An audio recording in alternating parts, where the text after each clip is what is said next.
Muchas gracias, señor presidente. Un saludo cordial al comandante del Ejército y a los altos mandos que nos visitan en esta comisión primera.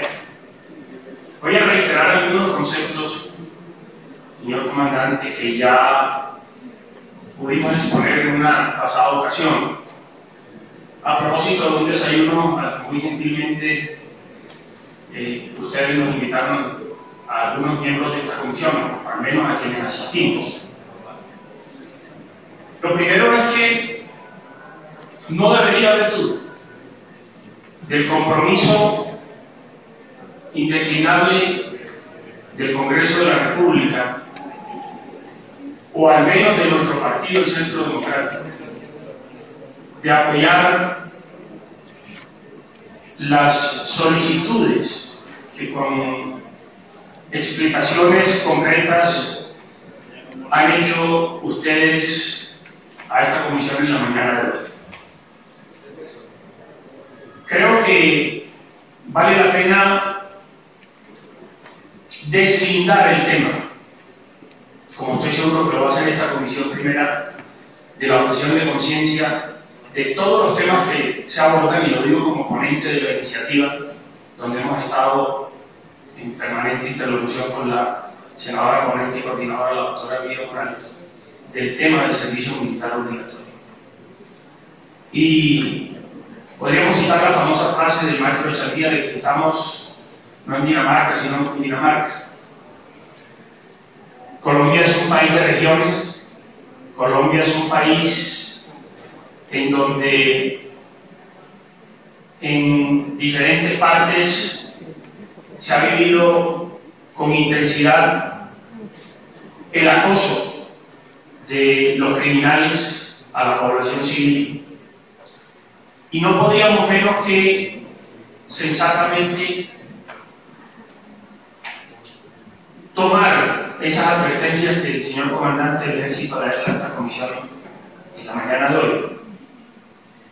Evidentemente, las cifras no mienten, cada vez se hace más difícil integrar los contingentes y los pelotones que anualmente tiene que integrar el Ejército para garantizar la seguridad y la convivencia a lo largo y ancho del país. Allí están esos números que arrojan unas preocupaciones y al mismo tiempo unas incertidumbres. ¿Cómo va a seguir el Ejército a este ritmo? Integrando el número de jóvenes soldados necesarios para garantizar la seguridad y la convivencia en el país. Al ritmo que vamos, y con la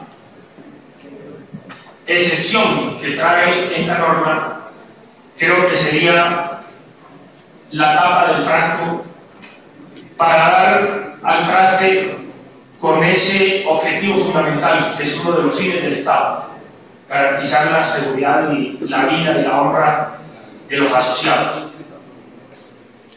Yo, en esta primera parte, señor comandante, me atrevería a dar unas sugerencias que en otras latitudes y sociedades ya se ha comenzado a dar esa discusión.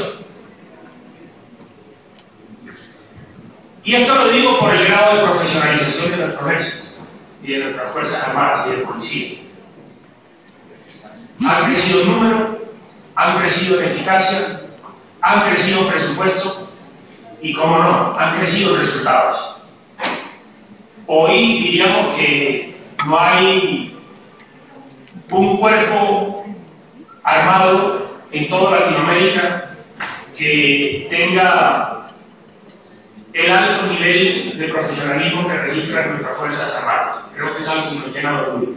Pero eso mismo, señor comandante, nos debe motivar a hacer unas reflexiones en torno a estas excepciones que de manera muy puntual ha tocado mi colega Alfredo Rangel.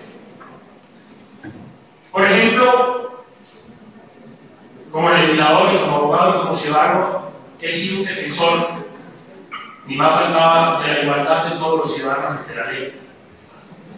A propósito de los temas que están en discusión en la sociedad colombiana y en este Congreso, del matrimonio entre personas del mismo sexo, de la adopción, por parejas del mismo sexo, donde hemos estado claramente una posición en defensa de la familia, de la unidad familiar.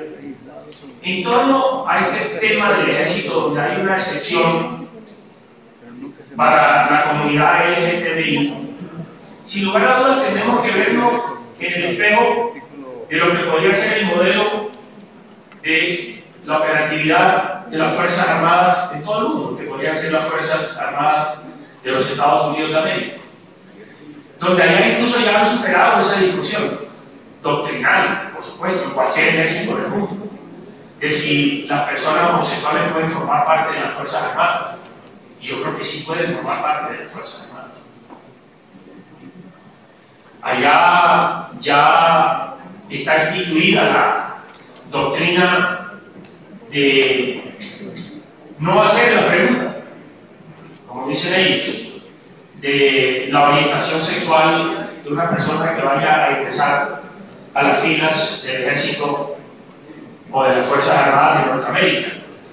Aquí valdría la pena también comenzar a mirar esos temas y dejar también el excepcionalismo que trae la misma ley en torno a un rosario de inhabilidades que cobija a un buen número de colombianos y que de alguna manera le amarran al propio ejército las manos en cuanto a la integración de estos contingentes o batallones anualmente.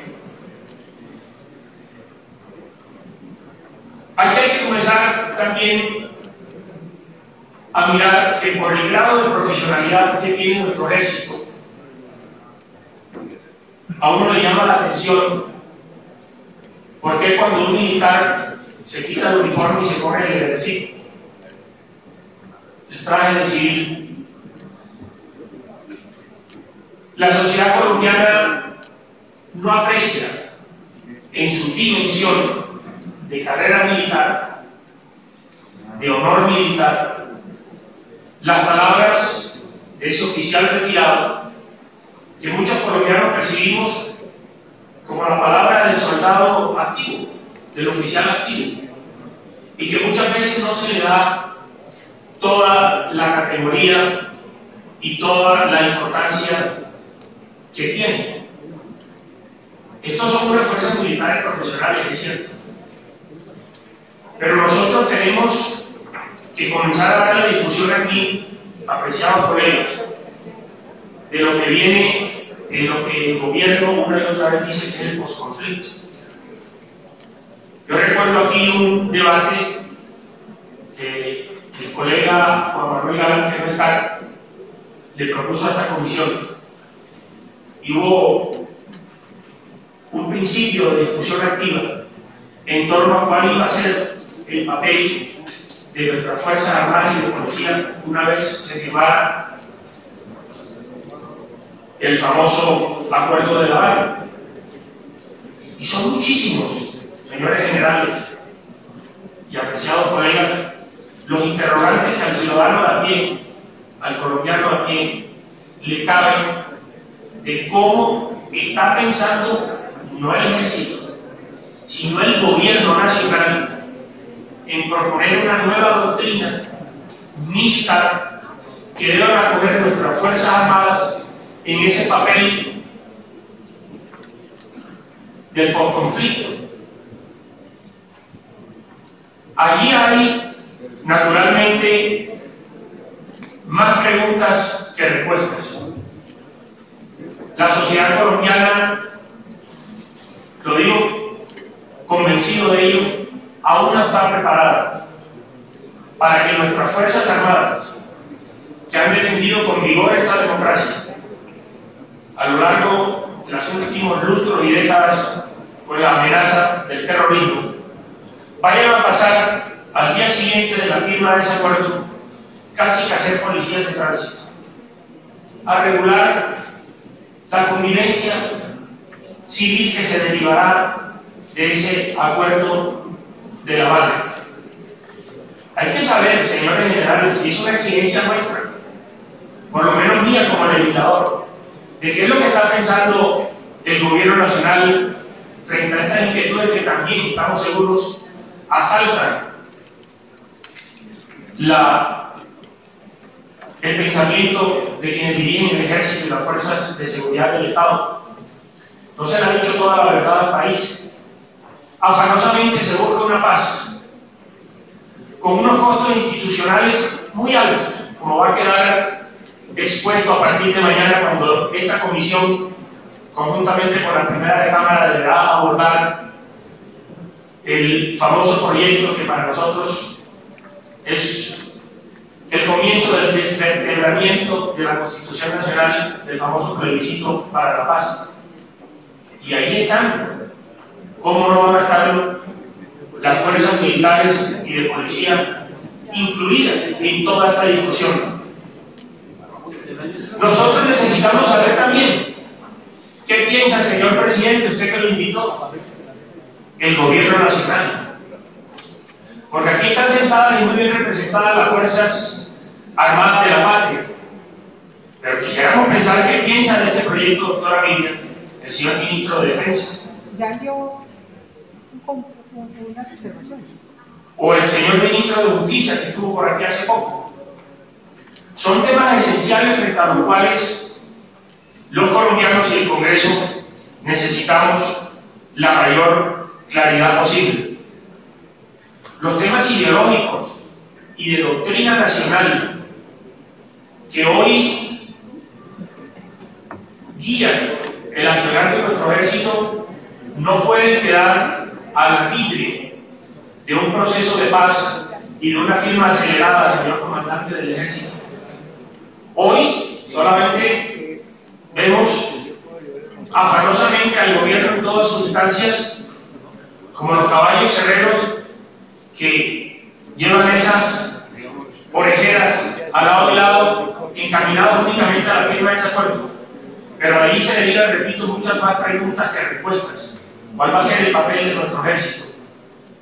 Dar este paso, es decir, aprobar la objeción de conciencia para la prestación del servicio militar obligatorio, será sin duda la etapa final de las dificultades que está viviendo el Ejército Nacional y de todo lo que involucra el acompañamiento a la sociedad civil en la guarda de su honra, vida y bienes. Por eso quisiéramos dar una discusión mucho más amplia con ustedes y plantearla desde este momento en torno a que las Fuerzas Armadas y de Policía le planteen al país y naturalmente al Congreso de la República cuáles son las expectativas que tienen que plantearle y que seguramente, muy probablemente, la habrán planteado el Gobierno Nacional en torno a los diálogos de paz de La Habana y a cuál va a ser el papel fundamental de nuestras Fuerzas Armadas y Policías en lo que viene. Muchas gracias, señor presidente.